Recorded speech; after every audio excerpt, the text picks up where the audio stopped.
क्या आप जानते हैं कि हमारे प्राचीन भारतीय ग्रंथों में ऐसे लोगों का वर्णन है जो असाधारण शक्तियों के मालिक थे? जी हां, वे शक्तियां जिन्हें आज हम सुपर पावर्स कहते हैं। ये अद्भुत शक्तियां सिर्फ कल्पना नहीं हैं, बल्कि हमारे वेदों, महाभारत और रामायण जैसे ग्रंथों में विस्तार से वर्णित हैं। इन कहानियों के पीछे का रहस्य और सत्य जानने के लिए इस वीडियो को अंत तक देखें। भारतीय ग्रंथों में ऋषियों और योगियों के पास अष्ट सिद्धियों का वर्णन किया गया है। ये शक्तियां उन्हें साधना के माध्यम से प्राप्त हुईं। इनमें शामिल हैं अर्सिसा,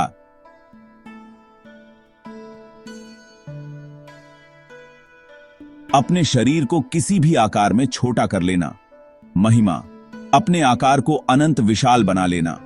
गरिमा, अपने शरीर को इतना भारी बना लेना कि कोई हिला ना सके। लघिमा, अपने शरीर को इतना हल्का कर लेना कि हवा में उड़ सकें। प्राप्ति, किसी भी वस्तु को जहां चाहें पा सकते हैं। प्राकाम्य, जो चाहें वो प्राप्त करना। ईशित्व, संपूर्ण संसार पर शासन करना। वशित्व, दूसरों को वश में करना। इन सिद्धियों का वर्णन हमारे महाकाव्यों में बार बार मिलता है, जैसे कि हनुमान जी ने अनिमा और महिमा का प्रयोग कर समुद्र को पार किया और लंका पहुंच गए। त्रिकालदर्शिता एक ऐसी शक्ति है जिससे ऋषि मुनि भूत, वर्तमान और भविष्य देख सकते थे। महाभारत में ऋषि वेद व्यास को इस शक्ति का वरदान प्राप्त था, जिससे उन्होंने संपूर्ण महाभारत को देखा और इसे लिखा। भविष्य में क्या घटित होगा, यह पहले से ही वेद व्यास को ज्ञात था। इसी प्रकार नारद मुनि भी त्रिकालदर्शी माने जाते थे। उनके पास ये क्षमता थी कि वे सभी जगह एक साथ उपस्थित हो सकते थे। दिव्य दृष्टि यानी हर जगह देखने की शक्ति। महाभारत में संजय को यह शक्ति प्राप्त थी। जब महाभारत का युद्ध कुरुक्षेत्र में हुआ तो धृतराष्ट्र, जो जन्म से अंधे थे, उन्हें संजय ने दिव्य दृष्टि का प्रयोग कर पूरा युद्ध का विवरण दिया। बिना वहां जाए संजय ने सारी घटनाओं का आंखों देखा हाल सुनाया। आज के युग में यह किसी सुपर पावर से कम नहीं है। कायाकल्प का अर्थ है अपने शरीर को नष्ट होने से बचाना या अमर हो जाना। हमारे पौराणिक चरित्र जैसे कि अश्वत्थामा को यह वरदान प्राप्त था। उन्हें शिव जी द्वारा यह शक्ति दी गई थी कि वे अमर रहेंगे। इसी तरह मार्कंडेय ऋषि ने भगवान शिव की भक्ति से यमराज को हराकर अमरत्व प्राप्त किया।